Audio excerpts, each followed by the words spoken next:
wasn't open. I tried both sides. Oh, okay. Good enough. And the blinker was on to the emergency blinker.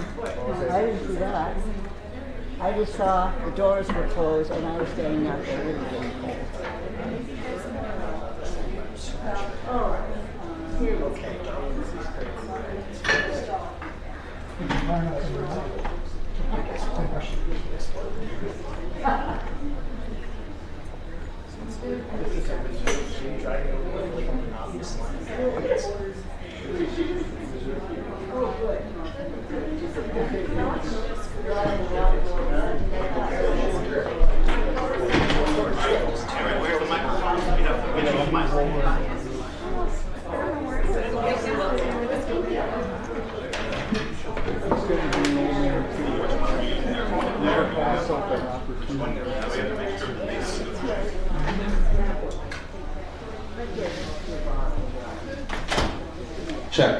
Check, 1, 2. So how are you? All right. Catching up on that. Oh, can you help Were you guys going to do that signal in terms of dinner and all that? So you're gonna stay up there? Of course, if you Is it just carry out again? Is it just carry out? Yeah. Yeah. They have things at Webster's in small process. All right, well, that's this coming weekend? It's, I think it's the weekend after. yeah, it's Halloween weekend. Okay.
All right. Good evening. Thank you all for being here tonight. And our event sponsored by the Center for Politics and the People, the League of Women Voters of the Ripon area, and the Center for Diversity and Inclusion at Ripon College. I'm Henrik Schatzinger, and I'm the interim director of the center, and I'm also a professor of political science.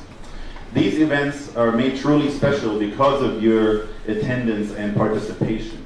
To those of you who are visiting us, welcome to Ripon College. I also want to acknowledge that we live on the land of the Ho-Chunk Nation. In order to honor the Ho-Chunk, we ask you to contact your legislators to provide and ask them for free and fair elections, specifically for ballot drop boxes. And we probably will hear more about this tonight, because only access to those ballot drop boxes will ensure a fair voting process. Just last week, we observed Indigenous Peoples Day. President Biden said that Indigenous Peoples Day is intended to, quote, honor the sovereignty, resilience, and immense contributions that Native Americans have made to the world. He also pointed out that, quote, we have more to do to help lift tribal communities from the shadow of our broken promises, to protect their right to vote, and to help them access other opportunities that their ancestors were long denied. To show how relevant today's event is, let me quote a section from an article that was published today, this morning, by Source New Mexico, an independent nonprofit news organization. The article is entitled Redistricting Affects Power in Native Vote, Indigenous Candidates. So here's a quote, an interesting section, I believe. During the 2020 presidential election, the native vote in Arizona came out to give President Joe Biden a victory. The first time in more than 2 decades that the staunchly red state went blue. It doesn't end there. Elections in Wisconsin, Michigan, Minnesota, and Nevada can all be swayed by the native vote. Quote, Native American votes are being excluded from the table because there is power in these votes. Jacqueline DeLeon, staff attorney for the Native American Rights Fund, said in a recent briefing panel. The article goes on to say, quote, historically, the native vote has been under attack from unfair voting ID laws that disproportionately impact indigenous communities, to gerrymandering, lack of polling locations in rural areas, and the use of at-large voting systems. And this is the final quote from the article. Across the country, we have seen intentional and purposeful discrimination against Native American communities, and we are banding together in order to fight against that, DeLeon said. We are encouraging Native Americans across the country to get out, push past these barriers in order to vote. The reason that these barriers exist is because of the power and the potential of Native American vote. So today we will hear more about these kinds of efforts to push past barriers right here in Wisconsin. And we are fortunate to welcome 2 excellent, experienced speakers on this topic. So let me introduce them to you. One of our speakers is Renee Gralewicz, an Elder and Peacemaker for the Brothertown Nation and descendant of the Stockbridge-Munsee Band of Mohicans. Gralewicz's journey started in Milwaukee, Wisconsin, and led her across the globe, primarily through the U.S. Army. After retiring from the Army with the rank of Major, she earned a PhD from Washington State University and worked within the University of Wisconsin system, retiring in 2020 from the University of Wisconsin-Oshkosh. She has since focused her work on Indigenous rights, particularly on the crisis of missing and murdered Indigenous women, girls, and Two-Spirit people. She is a member of the Wisconsin Department of Justice Missing and Murdered Indigenous Women and Relatives Task Force, Outreach and Education Coordinator for Waking Women Healing Institute, and a Brothertown representative on the Native Northeast Research Collaborative National Endowment for the Humanities Grant. Then we also have Maria Haskins here, who is a regional tribal organizer in the Lakudere, Oneida, and Stockbridge communities. She works in advocacy, grassroots, and social justice movements.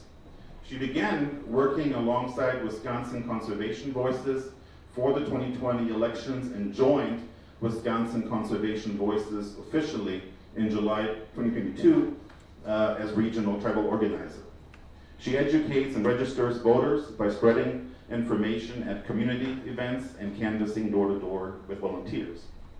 She is originally from West Allis, West Milwaukee area, and she has lived in Shawana since she was a teenager. She and her family have advocated for Indigenous rights for decades. She holds a master's degree in social work. So both of our speakers will give an initial presentation followed by a question and answer session. Ellen Sorensen, president of the League of the Ripon Area League of Women Voters, has kindly agreed to guide the question and answer session after the presentation. Ellen Sorensen is president, is Ripon alumna who majored in politics and government and history, Ripon College alumna. So, with that being said, again, thanks for being here and for having such a good turnout. I really appreciate it, and we appreciate it as the co-sponsors. So please join me in welcoming our speakers tonight.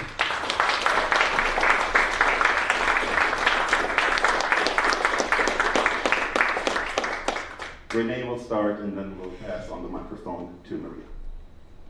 Thank you very much for this kind welcome. I really appreciate that.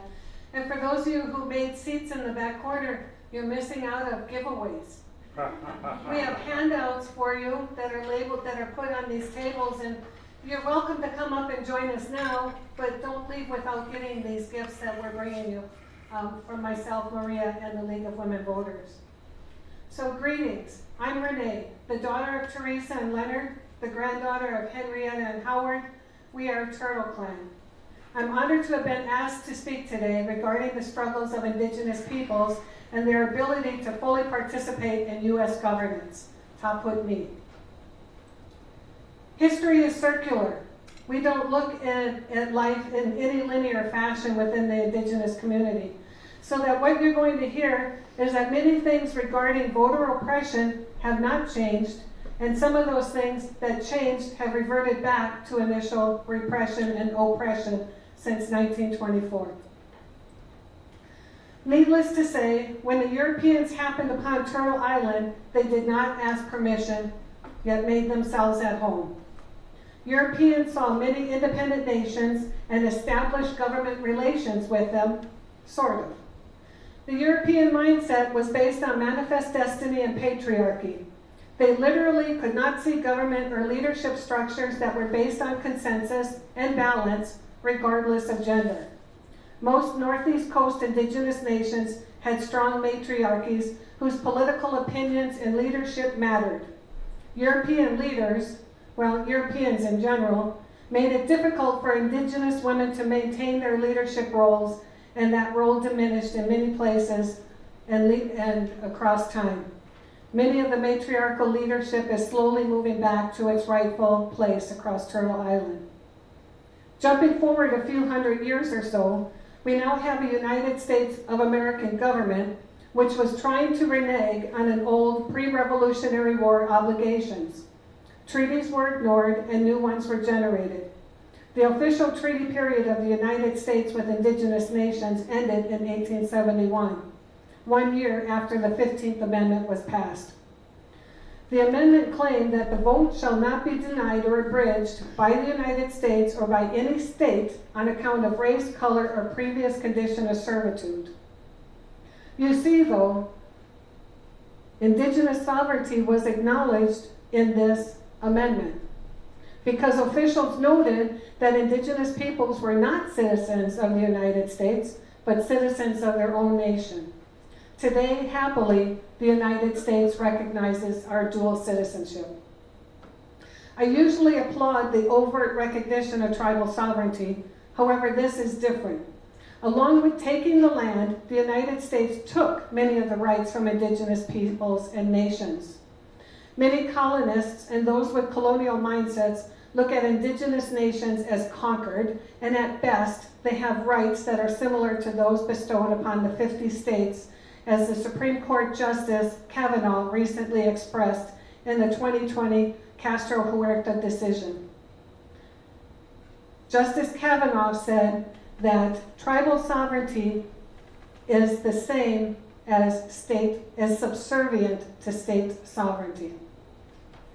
Some people will go so far as to say that Indigenous peoples were empowered by the United States, and the United States and state governments empower limited sovereignty. Those mindsets are wrong, and they continue to trouble our international relationships. Perhaps out of guilt or out of necessity, the 1924 Snyder Act, which is known as the Indian Citizenship Act, unilaterally granted U.S. citizenship upon all Indigenous within the U.S. border. Many in Congress claimed that since a high ratio of Indigenous men and women joined the U.S. forces in World War I, that Indigenous nations should have citizenship. Well, there are a few problems here. You see, many individual Indigenous joined the U.S. military in some aspect predating World War I. In fact, this goes as far back before there was a United States. Many nations, such as Oneida and Mohican, joined forces with the colonists against Britain. Also, the Cherokee fought on both the North and the South during the Civil War. As a matter of fact, the last Confederate general to surrender was Cherokee Stade Whitey. This gift of citizenship meant little to Indigenous nations as a whole, except that perhaps we could actively support political candidates who who might be sympathetic to our needs. It really didn't matter, though, as evident by the 1940 Nationality Act, which had to reaffirm Native American citizenship because many states were still denying us.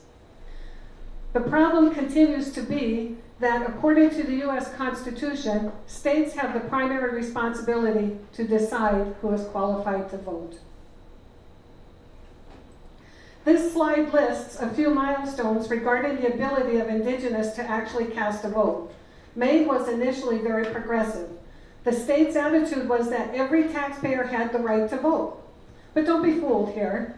Indigenous people were not really welcomed at the polls and were not really allowed to vote. There were many barriers at the poll there as well. However, taxpayer became the mantra across the continent. In New Mexico, for example, Indigenous that did not have to pay state taxes were prevented from voting until 1948. Moreover, up until 1962, New Mexico continued to suppress Indigenous voting rights on the basis that Native Americans were living on reservations and not state land. The same argument was used in Utah in 1956 to deny Indigenous right to vote. The Utah Supreme Court went so far as to state that Indigenous were incapable of being good citizens because of their illiteracy and their separation from American society. Indigenous nations have had to spend a lot of time, energy, and money litigating in order to force states to allow voting access. For example, in 1924, when we were given citizenship, Arizona State Legislature immediately stated that voting polls would not be on or near any Indian reservation.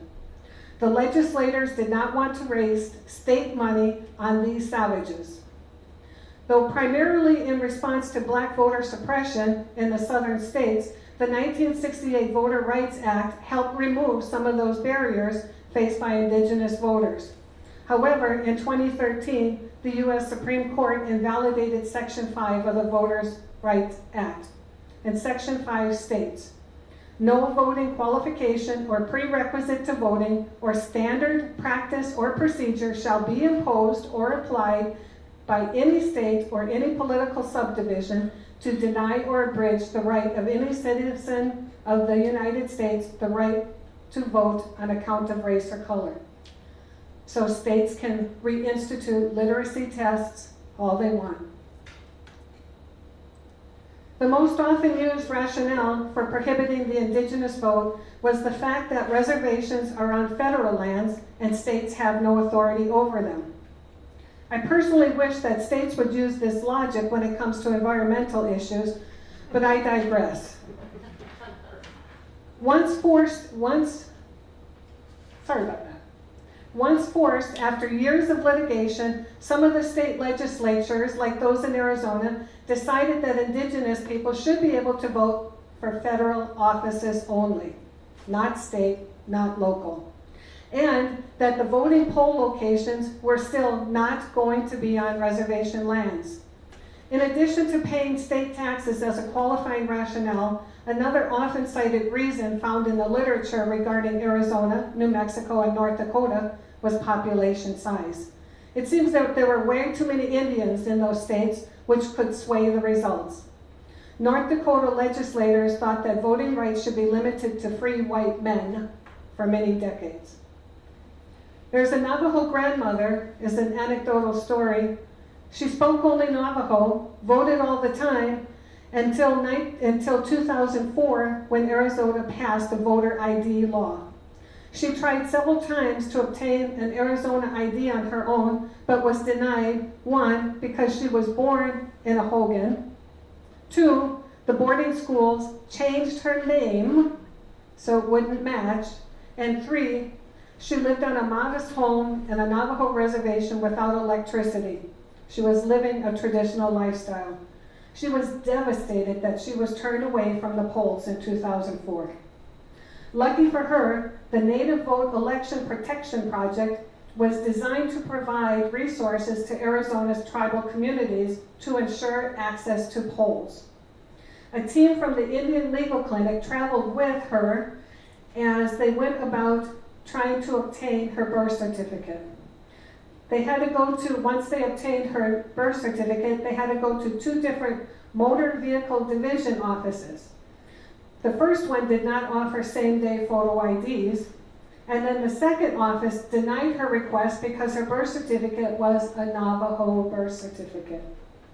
Once again, the Native Bar Association, under Patty Ferguson Boney, decided to intervene and demonstrate to that motor vehicle division that a Navajo birth certificate was indeed a valid document.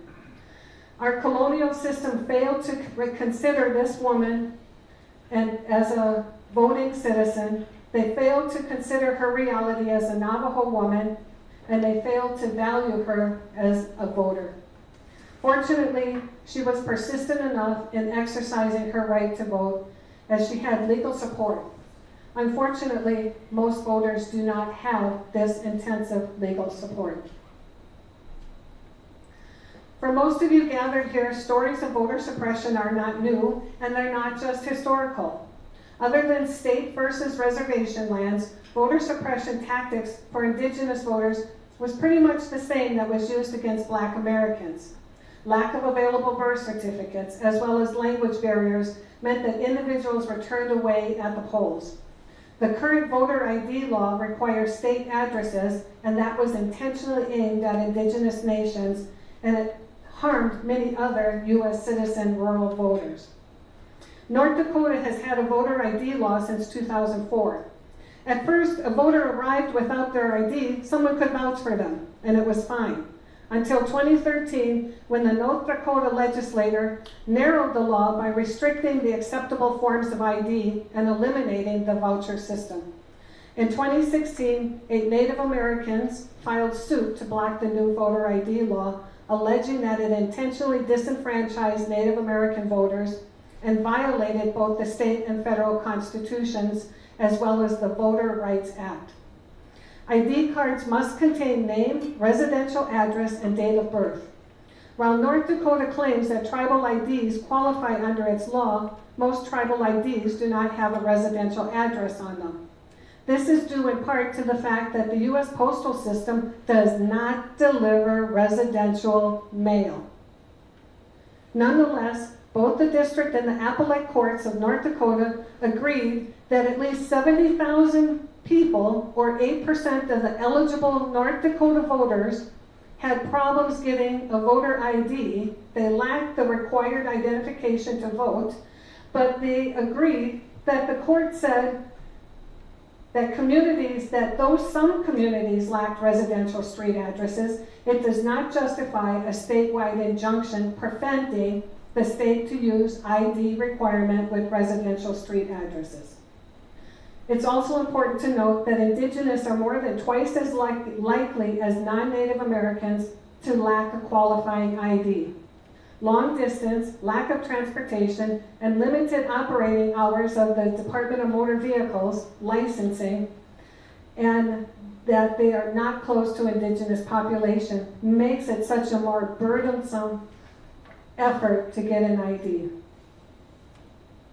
Months before the 2016 November election, Judge Haviland of the U.S. District Court of North Dakota found that indeed North Dakota was violating the U.S. Constitution and the state constitution.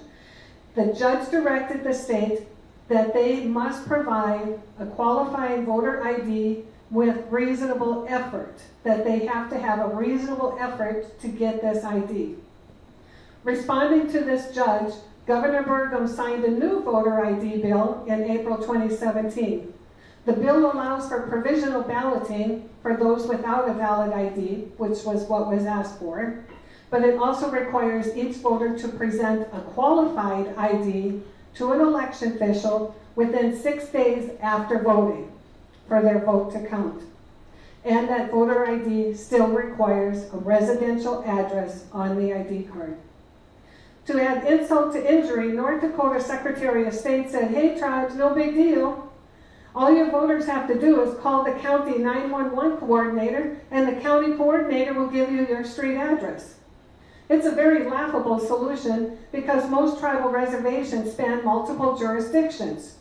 For Sioux County, where the Standing Rock Sioux Reservation tribe is located, the 911 coordinator is the county sheriff, who was way too busy to be bothered about street addresses. In February 2020, the North Dakota Secretary of State agreed to settle the 2 federal voting rights lawsuits. In April 2020, the Spirit Lake Nation and Standing Rock Sioux tribe filed a binding agreement with the state of North Dakota to protect Indigenous rights to vote. What a waste of time. What a waste of money. What a waste of effort that these people could have been using all of those energies for something more productive instead of trying to make the state do what it should. These changes to North Dakota voting ID requirements did not affect the polling locations though. Drop boxes and election offices are often located miles away from the reservation. In 2020, many Indigenous people in North Dakota had to drive 2 to 3 hours to a polling place and hoping they arrived at the right polling place. That's over 6 hours of their time just sitting in a car. Now imagine if ballot collection services become illegal in those states. Ballot collection is the gathering of sealed and signed absentee ballots from voters' homes and dropping those off at an election office. A more derogatory term, ballot harvesting, has been bandied about as somehow this is illegal. The state of Wisconsin has now banned ballot collection so that I cannot even carry my mother's signed, sealed absentee ballot to City Hall. Montana, home to 12 tribal nations, passed a law in 2021 making it illegal for any organization to pay people to complete absentee ballots, to collect the sealed absentee ballots. They used to be paid in such things as gift cards, and organizations would allow you to be on the payroll while you were doing this nice civic duty and volunteering, collecting these ballots and returning them to a valid election office. In Montana, 2020, the reservation, roughly the size of Delaware, has over 17,000 enrolled members and only 4 ballot drop-off locations. Lucky for them, their lawsuit won, and they got one more location. 5 locations for the size of Delaware. Some reservations don't even have polling places or drop boxes at all, forcing the voter to take time off of the work, drive many miles out of their way just to cast their ballot. Individuals at Duckwater Reservation in Nevada, for instance, had to drive 140 miles each way to reach their closest election office. Man, you really have to be serious to want to cast your vote. Okay, so I've been asked, why don't these people on reservations just mail their ballot back? You can mail it back. Well, many reasons. In Arizona, for example, 18% of the reservation has, 18% of reservation voters have residential addresses, and they will receive mail at home. That's only 18% of the tribe. The Navajo Nation, which is the largest reservation in the United States, which is larger than West Virginia, does not have an addressing program. On the Tohono O'odham Reservation, there are 1,900 P.O. boxes. And those P.O. boxes are so remote that many of the residents will check their mail once or twice a month. And you also have to know, you still need a valid ID with a street address in order to get your absentee ballot. There are hundreds more stories like this, and some are much worse. But I want to end with hope. Though tribal governments had to respond quickly to get valid ID cards to their citizens, they did so regardless of economic costs and very limited resources. Our tribes in Wisconsin were wonderful in responding to this. You also have to notice that tribes and individuals are not accepting this crap lightly. They are taking action and litigating and trying to work with legislators to ensure the right to vote. There are more Indigenous elected officials across Turtle Island now than ever before. And not just elected tribal officials, but many are now holding town, state, county, and federal offices. From school boards to congressional districts, Native Americans across Arizona made it onto the ballot, and many of them won their elections. There were 14 Native American candidates up for election in 2020, and 11 of them won. 4 ran for seats in Arizona House of Representatives, 4 ran for seats in the Arizona State Senate, 3 ran for seats on county board supervisors, and 3 other candidates ran for school board and justice of the peace. So there is always hope. Top with me.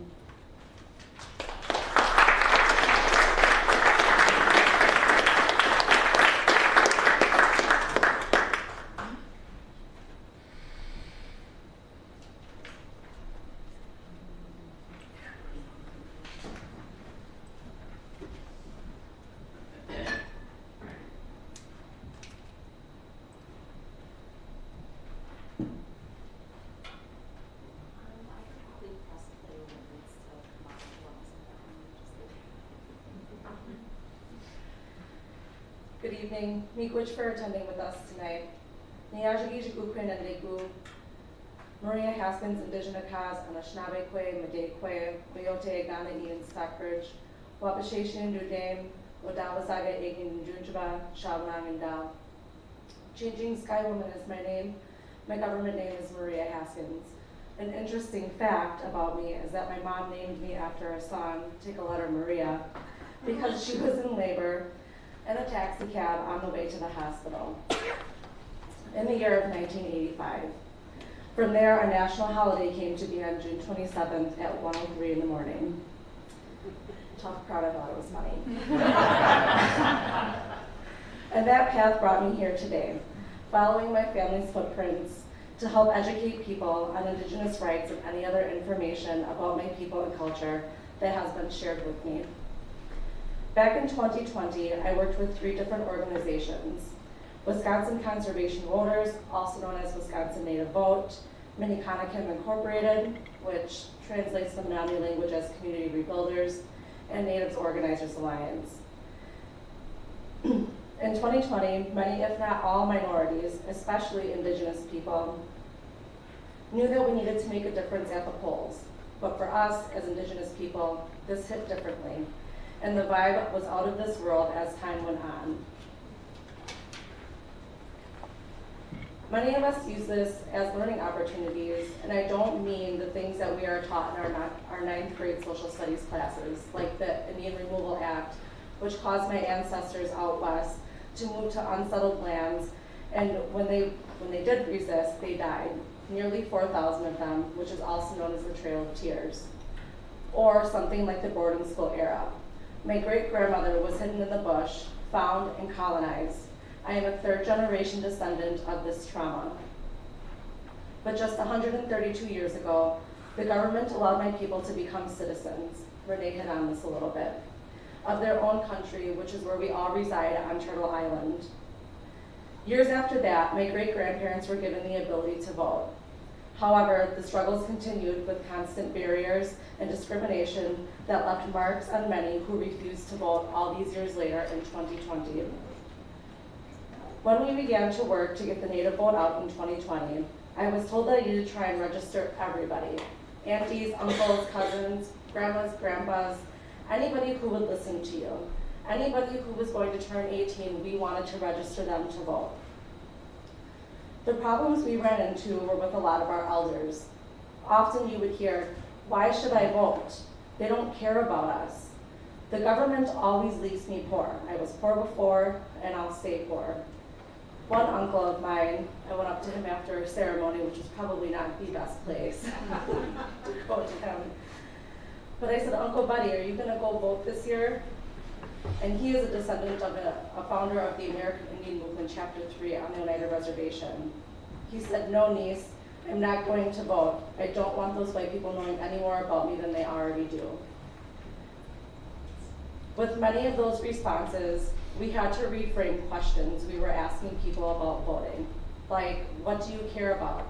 Is it water, food sovereignty, missing and murdered Indigenous people, perhaps the opioid crisis? And at times we got people to commit voting that way. But let me tell you, Trying to convince my elders to vote was like trying to pull my leg out of quicksand.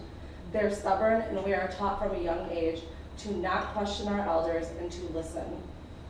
But me, being who I am as a person, don't take no lightly, and as some of my family can attest to, I can be very pesty. So at 35 years old, I was the pest of the 2020 elections and out to ask everybody to vote. From there, we had numerous strategies. One, we received multiple tablets from an organization, and we hired youth from the Indigenous communities. What better way to educate our youth than to have them participate right in the canvassing of our elections?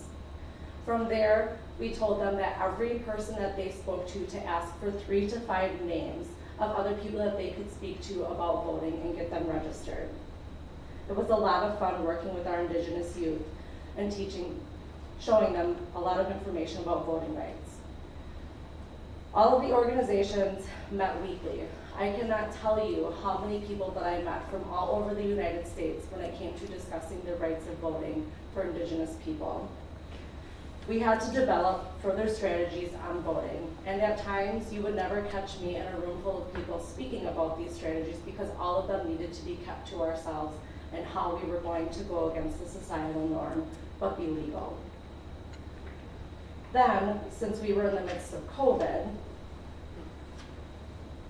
we had to find other reasons, or we had to mask up, find different ways to mask up, social distance, and we had to hold virtual events to educate people on Indigenous voting. And we had discussion panels. This helped us interact with as many people across the nation as stated before, and this assisted in gaining more commitment for voters. We hosted watch parties on Facebook. We used Zoom, where we watched documentaries about voting and more discussion panels afterwards. We hosted events via social media for Indigenous Peoples Day that included trivia. Then we really went out with a bang, and we hosted a Pack the Polls parade in the Menominee community. We had people decorate their vehicles and drive through the entire reservation, and if none of you know how large the Menominee reservation is, it is huge. There's the reservation itself, and then it's got a number of different communities within the reservation. So we had people decorate their vehicles, drive through the entire reservation, encouraging people to vote, and here's what we did. So I'm gonna play a clip from the Pack the Polls parade. I unfortunately could not make the parade. I was very pregnant at the time, and I think I had COVID, so I couldn't go.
There are many things we did to get our people out to vote. Despite COVID, oh, I'm sorry, thank you. Yeah. There we go. Sorry about that. There are many things we did to get our people out to vote. Despite COVID and traumas that would normally prevent us from exercising our rights, we persevered and made waves. As of 2018, Wisconsin had around 90,000 Indigenous people. In 2020, Bad River went from 6% to a 28% voting climb in Red Cliff. I'm told that Chairman Mike Wiggins is very proud, as he should be. Mole Lake had 18%, 24% in Menominee, and 11% in Stockbridge.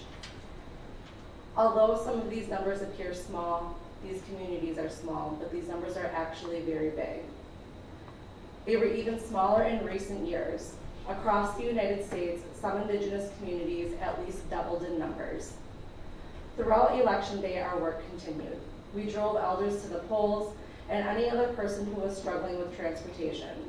We provided water to elders who were stuck in line, and we also had poll watchers to ensure that voter suppression tactics were not being used. Some suppression tactics were not allowing tribally issued IDs, issues of homelessness, and if some of you haven't heard about that, we have a huge homelessness issue in our Indigenous communities, and we need to have IDs that have a physical address to prove residency in the county that you're living in. But when you have someone who is homeless, they don't have an address. So what they did is they got together with other agencies and local governments, and tribal communities came together, and they were allowing those who did not have a home use the local human services for an address or other tribally, governmentally ran buildings. So that helped tremendously with that. And then we also had issues with the pandemic. In our Indigenous communities, our people unfortunately struggle with housing, as I said before.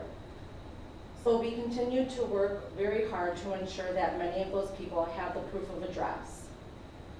Due to social distancing, some polling locations had mandates of capacity, social distancing, and the list goes on. Many people felt they were putting their health at risk. We had so much grant support that was able to help that we were able to provide sanitizer, masks, gloves, and other pandemic supplies. Along with all of the aforementioned, we had a ton of swag. We had posters, t-shirts, pins, murals that were painted, along with billboards that were put up, all reminding everyone to get out and vote. Some of the slogans that we used were "Voting is sacred" and "Sko vote dem." For those of you who don't know what that means, it is res slang for "Let's go vote them." Because all of these efforts, Indigenous people and minorities rocked the native vote out of the waters. We had our reasons for voting, whether it was for Mother Earth, the water, those who can't, like our victims of the boarding school era, missing murdered Indigenous people, or anyone who doesn't have a voice. Our efforts continue today, and we set precedent in 2020 that are determined to continue.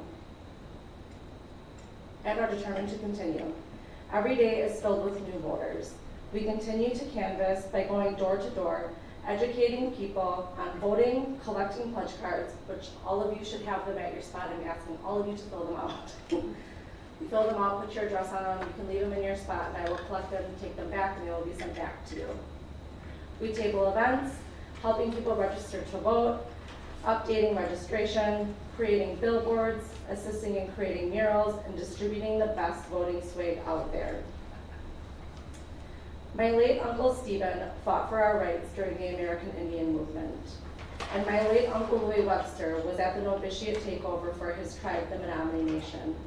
I think of them every single time I am advocating for my people. It's my turn and my generation to walk on the prayers of my ancestors. Pray for the past 7 generations who prayed for me, and now pray for the next 7 to come. Tonight, I think of a quote that is from Chief Sitting Bull. Let us put our minds together and see what life we can make for our children. Everything we do today will impact our next 7 generations. Miigwech.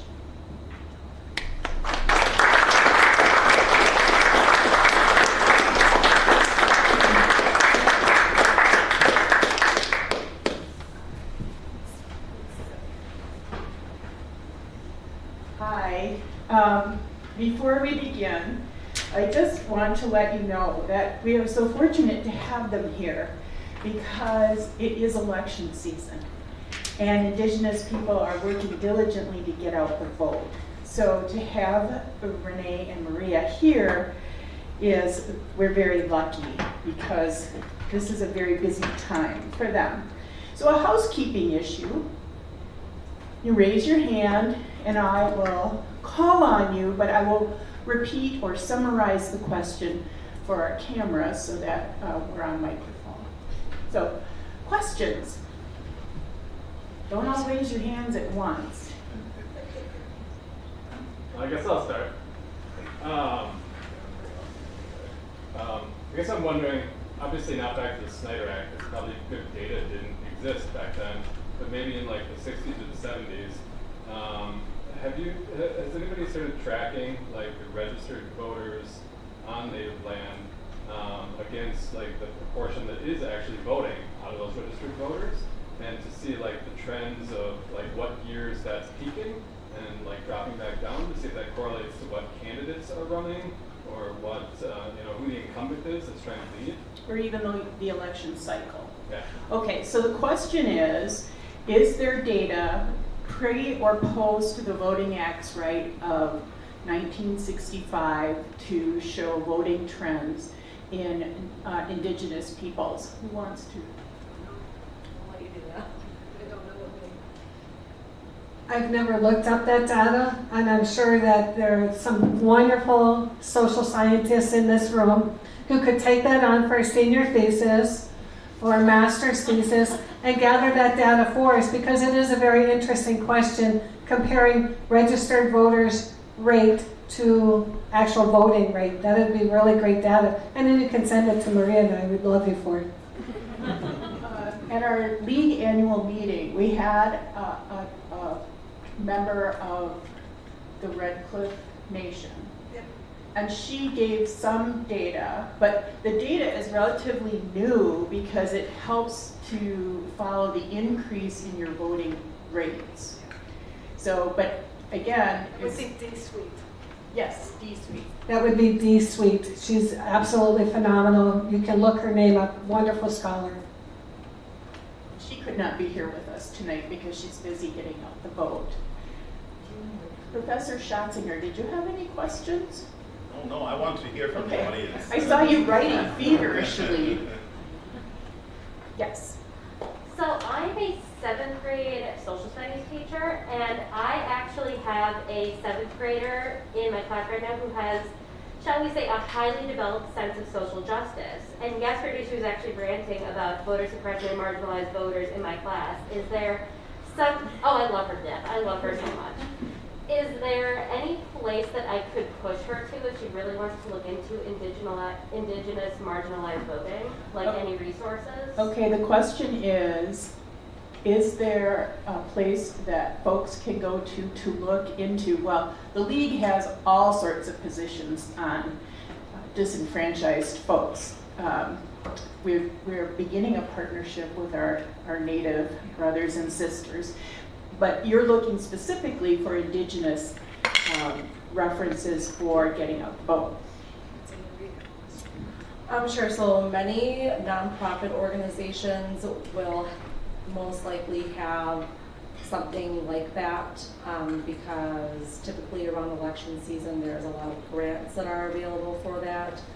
Specifically, you'd want to look into organizations that are focused on the youth because they are going to encourage them to be educated about voter suppression or just voting in general.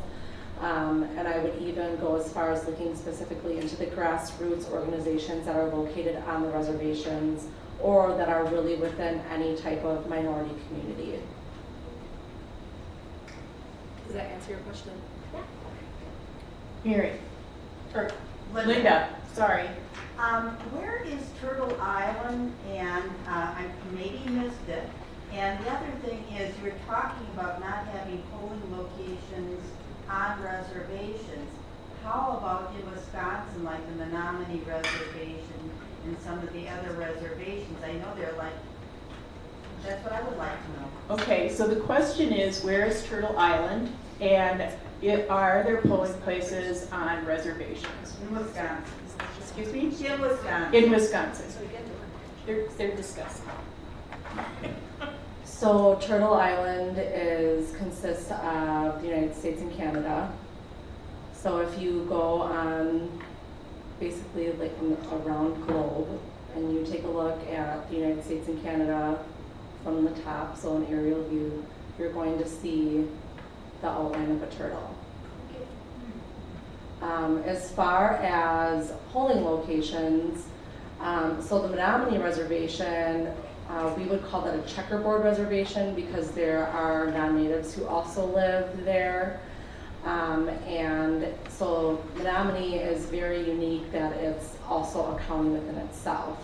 So there's one polling location, that's the Menominee County Courthouse.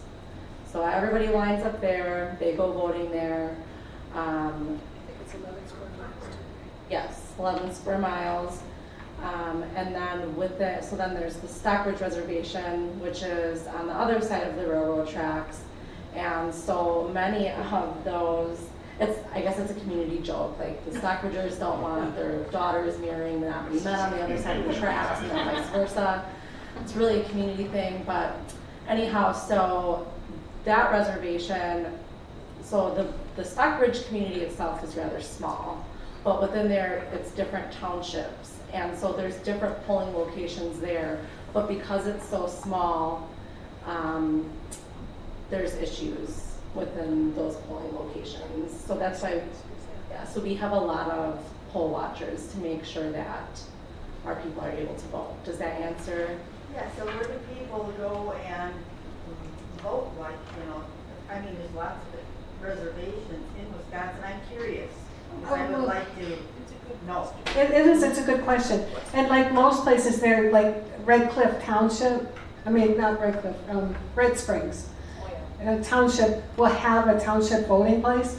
And again, closeness does not bring goodwill, especially around reservations. The closer you live to a reservation, the more we find anti-Indigenous attitudes. And that's why we have to have a lot of poll watchers in those places, because we need to ensure that their vote is not being suppressed. So if you want to, for us, Hurley and Oneida are also kind of at odds a lot too. So when they have to leave the reservation and go into a township, or the township is part of the reservation to vote, more likely it's not an Indigenous person doing voter registration and working the polls.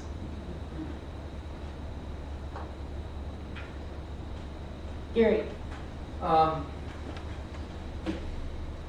This may not be directly with voting, but when you talked about being not linear and circular and wanting to vote with the 7 generations in mind, does that make you incompatible with Christianity? I don't know that that's a voting question. Yeah, no, I understand. No, I understand. So I think you want it. I think we can move on. Yeah. We'll move on. Any other questions? Linda? Oh, wait, you know what? Let this gentleman go. Go ahead. So I had kind of 2 questions. One kind of goes off the other. So first, I noticed at the beginning you talked about, petitioning for, ballot drop boxes. And so, how would you kind of characterize, say within the last, 20 or 30 years, Indigenous relations with the state of Wisconsin in particular, and then kind of dovetailing in terms of having the right to vote. I know the legislature has not been too kind when it comes to supporting ballot drop boxes, and then kind of dovetailing off that the Indigenous relationship with either state and or federal law enforcement. Okay, that's 3 questions. So let me see if I can summarize that. So from a governmental standpoint, what's the relationship between the Indigenous peoples and nations with the state of Wisconsin? The second question is concerning drop boxes, and that's a league position. We encourage drop boxes so that disenfranchised folks have access. And then the third question is, how's your relationship with law enforcement regarding voting rights? Regarding voting, and then, you know, just kind of, like, I understand that in some cases, the federal government has insisted that they investigate certain crimes on tribal land, and so, Voter fraud on tribal land? Is that where we're going? not necessarily, but just kind of in general. Okay, well, that's 3 questions. Have at it. All right, so I am a professor of anthropology and American Indian Studies, so I have a lot of information about this. In the state of Wisconsin, the relationship between our state legislature and tribal legislature has always been fraught. If you remember the spearfishing wars, all you have to do is look that up.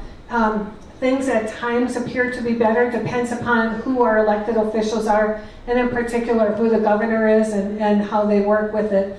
And it doesn't depend upon political party. It just depends upon the governor and his, never a woman, his need to get reelected and what his priorities are. So the governors, Governor Walker and Governor Evers, made it an effort to meet all the tribal leaders. The state of Wisconsin is unique because we have a State of Indigenous Nations address every spring that's housed in the Wisconsin state capitol, and we're doing that. So we have lots of legislation that support tribes, and we have lots of legislation which disenfranchises and disrespects tribes. So that's not an easy answer. It's give or take depending upon the issue. As well as with law enforcement. Right now, the FBI agents are working well with tribal law enforcement as we're working on drug, gun running, as well as human trafficking. Because we know that people who are disenfranchised and marginalized from their communities, regardless of race, have always been susceptible to those things. And right now, our federal law enforcements are working in collaboration with tribes.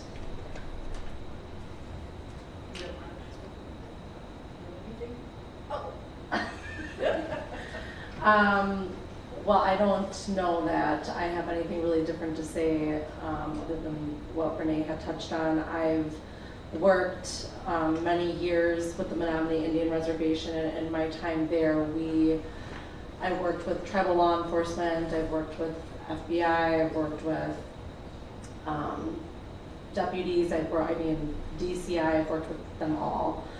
And never in any of that time, based on my experience, was it ever a horrible working relationship. We always worked really well together because there was one goal in mind, and that was to bring justice and to find out what's happening. So. Okay, the second of his 3rd question, I'm gonna do this, was regarding drop boxes. Oh, yeah. So I would like, because we leaders, we like drop boxes, right? Yep, you're all shaking your heads. So how, we've not been doing real well with that, but so what have the efforts been, and have you seen movement and success with drop boxes? Because I agree with you, I can't take my mother's ballot to City Hall. It has to be just mine, and she's 91 and a half, so there you have it. I know that the Stockbridge, I'm also Stockbridge descendant, I know that the Stockbridge tribe is very aggressive and working very hard with the state legislature to ensure ballot drop boxes. And I don't think, obviously nobody's been successful because our state Supreme Court says no. But drop boxes, that's not just for marginalized people. So many people in Wisconsin work 2 jobs. How easy is it, how hard do we want to make it for you who are working 2 jobs plus going to university to cast your ballot? So it's also a rural thing. People who live in rural communities and still have to drive 20, 30 minutes to get to their town halls to vote. And so it's a serious concern, and League of Women Voters and most tribes are going to continue to push the issue. Okay, yes. Thank you. First of all, I'd just like to thank you so much for coming, and I would like to take your class. I thought you did a great job of that very complicated history that you passed on to us, and I know a little bit about it, and you really clarified a lot of things, so thank you for that.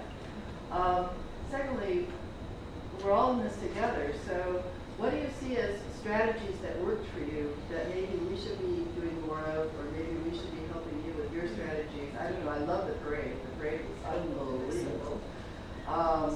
I spent 30 years on the Navajo reservation, and I wish we had done the parade. But anyway, we got 75,000 to vote Democrat out there. So our biggest strategy was, besides knocking on doors and making sure people had rides, was saying to people, you have to get 5 more people to vote. And I had, in my first 25, 30, 29 years, whatever, I would ask people, are you registered to vote? Can I help you register to vote? And I got some of the answers, of course, that you get, like, why would I do that? But in 2020, I had people calling me. How do I register to vote? Okay, to summarize, the question is, what strategies have you been using to get out the vote, and is there any cross-cultural opportunity here? So we have the pledge cards for people to vote. I've also, in my time of canvassing, I've helped people register for the absentee ballots, especially on the Oneida Reservation. There was quite a few elders who we approached who were disabled that wanted to vote, but they weren't sure they would make it to the polls, and we just happened to be there early enough to register, for that. I don't know at this point what more efforts we can make, but I do know that we're going to have to begin to get a bit more creative, especially with the safety out there of people. Right now, our reservations are dealing with a huge crisis with drugs, and unfortunately that's making some of our environments not the safest. So I was already in discussion with D-Suite of, how are we going to do this? Because, right now we have our elections coming up November 8th, but then we need to start thinking about how we're going to do this for the 2024 elections. So if you would like to brainstorm, that would be wonderful. But to touch on, you had mentioned that you were with the Navajo people, so I actually had met somebody a couple years ago, Cassandra Begay, and she helped make, I think there were Google addresses out there. Yes. Yep. Google addresses to get, and she had a huge, to make sure that people were being granted the ability to vote. So I thought that was really cool. And in the last probably 5-6 years, the Hokies have gotten addresses, have gotten real addresses. They did it for a safety reason. There was, they were sending an ambulance to who knows where. So sure. Yeah, so they finally got street addresses. That's just been recently. Yeah. But everything is a PO box. For 30 years I went to the post office to get my mail. Right. Yeah. Yeah. So, the efforts are going to definitely continue, but I think it's also going to rely heavily on our new upcoming voters. So education on all of it. Again, thank you so much. You're welcome. Thank you. Okay. I was curious, have you attempted or done outreach with indigenous populations in urban areas in cities? Okay. And how does that work in relation to what you're trying to do in the actual communities? I mean, is it symbiotic, or do you have a whole different strategy for reaching people in some of the urban areas? The question is, are they working on urban indigenous vote, and what could the contrast be between rural and urban? So we have an organizer down in Milwaukee. Her name is Ann Egan-Waka. She takes care of urban native folk down there, and she does fantastic. And I think that because it's the city, she can walk into an event and she can leave with 100 pledge cards easily. There's just more opportunity for networking down there. In contrast to the reservation where we live, where it's more rural, I can walk into an event and I can be excited that I'm leaving with 5.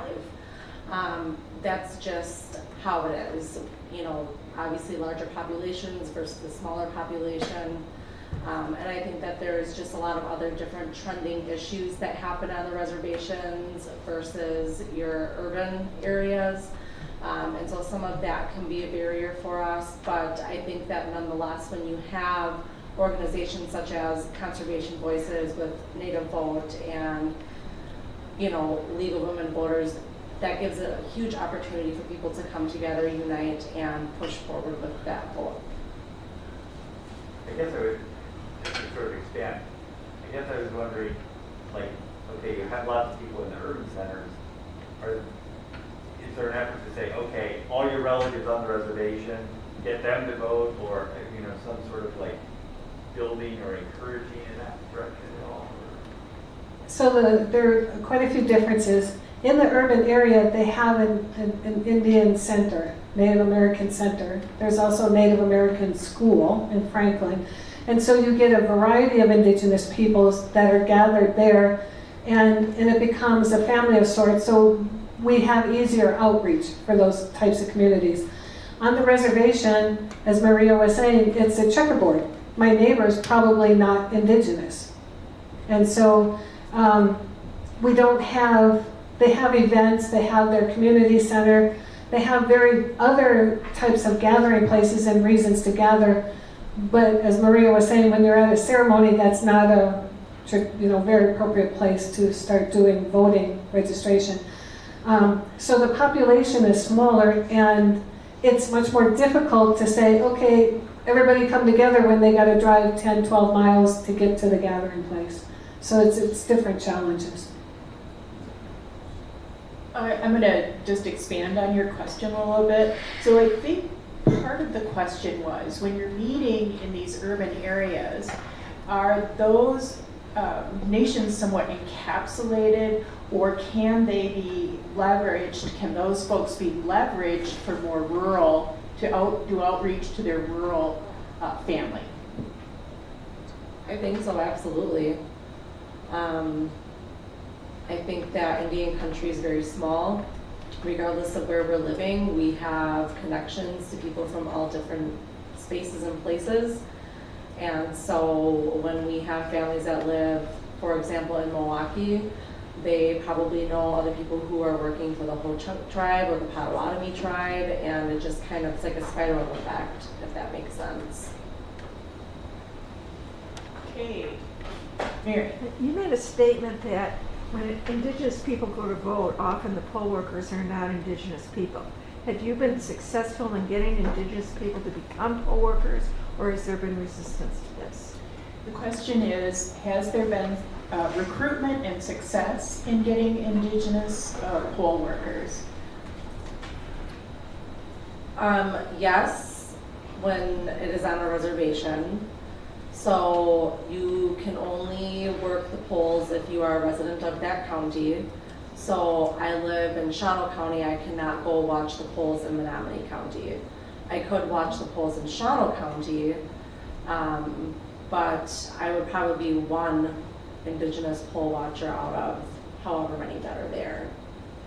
But what about poll workers, the actual poll workers? Uh-huh.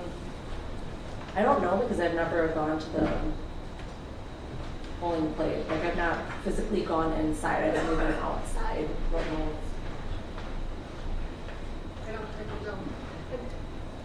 Part of the problem is there's a lot of things like the law enforcement do not record demographics on their arrests, Native American, African American, they don't record that type. And I know when I applied, I'm a poll worker in the city of Appleton, and when I applied, there's no place to check for Indigenous, because all they want to know are you a citizen and a resident, which is good and bad. So it's hard to get those kind of statistics. That sounds like it might be a league project to get that demographic information. Art? Yeah, I just have a couple of comments. As you mentioned, Maria mentioned organizing for 2024, but the bottom line is next year there's a very important Supreme Court race, and you mentioned earlier about that the Supreme Court knocked out drop boxes. well, this is maybe a way to address that. And the other thing is there's a YouTube video that shows a fellow by the name of Paul Gralewicz. And if you get to watch that sometime, he talks in there about that they really don't want people to vote. That they have much more power when fewer people vote. So that's all I have. Okay, there are 2 points here. One is the spring nonpartisan election for Supreme Court Justice and how that could affect the balance of voting rights for not only Indigenous people, but for even college students, because college students may not be aware of voter suppression efforts that have gone on at the state level also. And then the second point was that there is a very intentional process to suppress voter turnout. So would either of you like to comment on that? Yeah, voter suppression is real, and I've read, as a scholar, I was reading about that in about the year 2000, is that the fewer of us vote, the happier our leaders are, and corporate leaders and non-elected people. So it really is important, and to tell people around you, your vote really matters. No, my mom votes against me and then we cancel each other's vote out. It doesn't matter. It's your responsibility for your children or your neighbor's children to vote, to make sure. And I agree that we shouldn't wait till the next general election. Nobody's more important than local leaders and having our local officials out there and participating in that. And we do need to start spreading the word about these openings for next year, the elections that are out for next year. And again, trying to be creative in ways to reach out to the youth vote and having them know, for those of us who are here, the Roe decision, whether you're for or against what happened with the Roe decision, it matters. It matters for the generations past as well as the generations future, either way, on how you look at that issue. And so it's really important for us to make sure that we inform, and I don't want to cajole or beg, but somehow we have to, if voting becomes easier, if voting is too hard and I'm working 2 jobs, I don't want to stand in that line, you're not going to let me just drop my ballot off at the fire station, forget it. So the harder it is to vote, the more difficult and challenging it is for us to convince people to vote. Linda.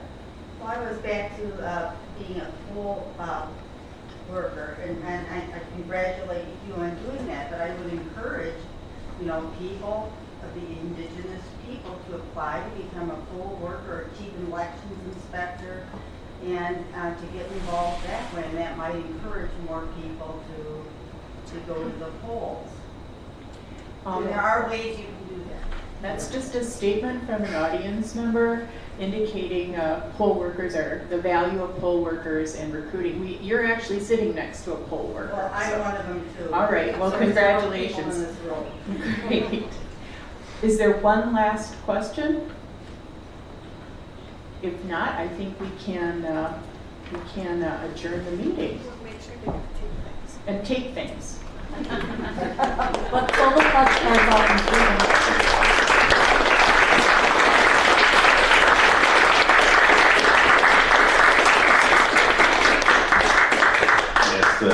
Thanks so much, Renee. Thanks so much, Maria. Again, I want to acknowledge this is a very busy time for you, so thanks for making time. Thank you, everybody, for coming, and thank you for asking really good questions. What I would do is like to mention our next event, if you don't mind. Our next event will take place next week, Thursday, October 27th at 6:30 p.m. So same time.